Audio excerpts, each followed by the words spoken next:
മലയാളികളുടെ പ്രവാസ ജീവിതം കൂടുതലും ഗൾഫ് രാജ്യങ്ങളിൽ കേന്ദ്രീകരിച്ചായിരുന്നു.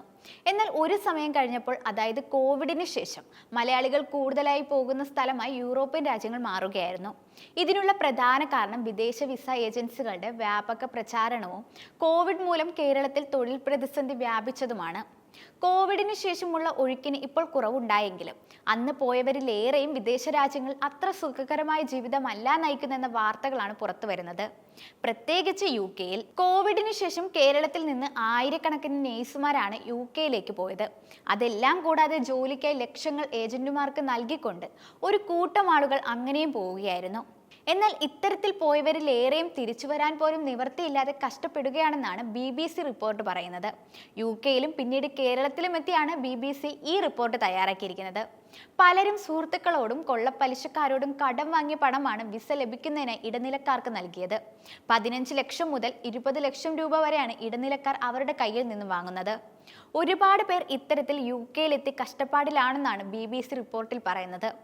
കെയർ ഹോമുകളിൽ ആവശ്യത്തിലേറെ തൊഴിലവസരങ്ങൾ ഉണ്ടെന്ന് വിശ്വസിപ്പിച്ചാണ് പലരെയും UK-യിലേക്ക് എത്തിക്കുന്നത്.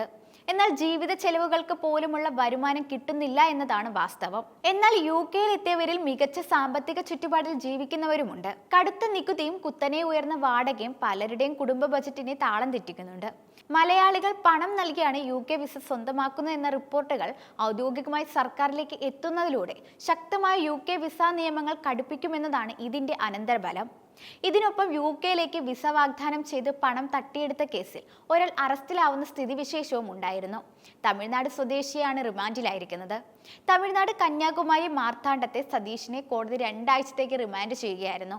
ഇയാൾ 2 വർഷം മുൻപാണ് UK-യിലേക്ക് വിസ വാഗ്ദാനം ചെയ്ത് സുനിൽകുമാറിൽ നിന്ന് സതീഷ് 2 ലക്ഷം രൂപ വാങ്ങിയത്. എന്നാൽ വിസ നൽകുകയോ പണം തിരികെ നൽകുകയോ ചെയ്തില്ല. തുടർന്ന് സുനിൽകുമാർ നൽകിയ പരാതിയിൽ പോലീസ് കേസെടുക്കുകയായിരുന്നു. മറ്റൊരു വിസ തട്ടിപ്പ് കേസിൽ കോഴിക്കോട് ജയിലിലായിരുന്ന സതീഷിനെ കോടതിയുടെ അനുമതിയോടെ പോലീസ് അറസ്റ്റ് ചെയ്യുകയായിരുന്നു. UK വിസ തട്ടിപ്പുകളും അമിതമായി പണം ഏജൻസികൾ ഈടാക്കുന്നതുമാണ് പുറത്തു വന്നുകൊണ്ടിരിക്കുന്നത്. എന്തായാലും ഇനി UK-യിൽ പോവുക വളരെ കഷ്ടമുള്ളതായിരിക്കും.